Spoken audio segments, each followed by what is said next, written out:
সেই শঙ্কর, সেই সুমন ভাই ফিশ, সুমন ভাই ফিশ। সুমন ভাই ফিশ, সুমন ভাই ফিশ, চ্যানেলের নাম সুমন ভাই ফিশ। কত কিলো একটু বলে দাও, 10 এ বেচা 12 কিলো, এ ভাই কত করে বিক্রি করছিস? 350 বেচছি, 350।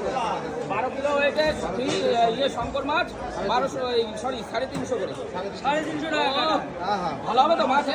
আরে কালার কি মানে লাভ দেখলে হবে না, মাছ টেস্ট হবে না। Heavy taste. এই সেই জিনিস গালে দিলেই হবে ফিনিশ, খাওয়ানো লাগবে না। হ্যাঁ, খাসি ফেল হবে? হাসি ফেল হবে। নারকেল পিস তো বের করতে এই হবে। নারকেল পিস হয় না? হ্যাঁ, নারকেল পিস বের করতে হবে। ওই দেখি নারকেল পিস দেখা তো। নারকেল পিস কোন জায়গাতে বেরোবে একটু দেখি দাও। হ্যাঁ, নারকেল পিস নারকেল পিস এরম জায়গাতে কাটবো, এরম জায়গাতে নারকেল পিস। নারকেল বেরোবে তাই তো? হ্যাঁ, এটা নারকেল পিস। আচ্ছা,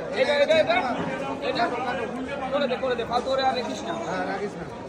সুমন ভাই, হ্যাঁ, হ্যাঁ, সুমন ভাই ফিশ সুমন ভাই ফিশ চ্যানেলের নাম। চ্যানেলের নাম, ওরা কিন্তু চ্যানেল শেয়ার করে দেবে। সাবস্ক্রাইব করবেন। সুমন ভাই ফিশ, সুমন ভাই ফিশ, বনগা নিউ মার্কেট। মাছ লাগলে চলে আসুন, বড় বড় মাছ সবসময়, বড় বড় কাতলা, বড় বড় শঙ্কর এইসব কেটে থাকে, তাই তো? হ্যাঁ, হ্যাঁ, ভাই চ্যানেলটা সবাই সাবস্ক্রাইব করে দিও। হ্যাঁ। ওকে সাবস্ক্রাইব করো, চ্যানেলটা সাবস্ক্রাইব করে দেবো, সুমন ভাই ফিশ।